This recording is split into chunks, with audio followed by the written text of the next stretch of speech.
हे गोती लो तमे गोती लो गोती लो गोती लो तमे गोती लो गोती लो।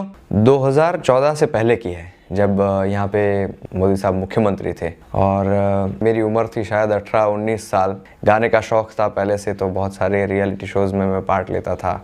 उस दिन मुझे याद है हमारे मुख्यमंत्री है ये मैं जानता था और उनके काम के बारे में मैं जानता था, लेकिन मैं मिला नहीं था।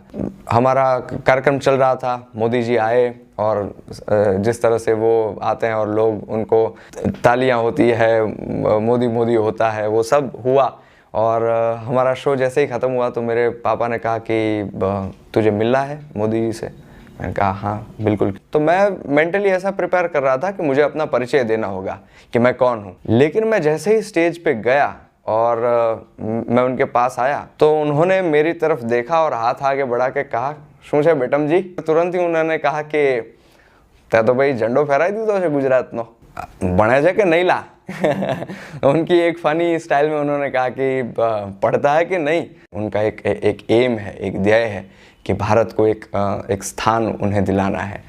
अगर कोई व्यक्तित्व आज के ज़माने में है तो वो हमारे प्रधानमंत्री हैं, नरेंद्र मोदी जी हैं। वो चैलेंजेस को एक्सेप्ट करते हैं। तो उनके लिए मैं 2 लाइन गाना चाहूँगा इसकी।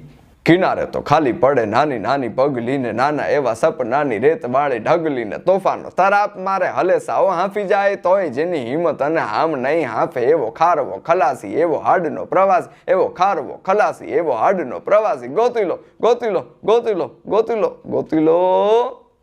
तो ये जो विजन उनके पास है वो बहुत बढ़िया है कि रण तो है, चलिए हम क्या करेंगे, लेकिन वो रणोत्सव शुरू करना, लोग पूरे भारत में से पूरे विश्व में से वहाँ आए और कच्छ के साथ जुड़े, कच्छ की संस्कृति के साथ जुड़े।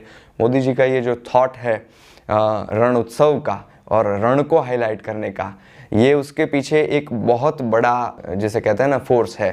इस समय एक भारत श्रेष्ठ भारत का नारा, मेरे पास मेरा संगीत था तो मैंने अपने संगीत के माध्यम से एक भारत श्रेष्ठ भारत को इस नारे को लोगों तक पहुंचाने का काम किया।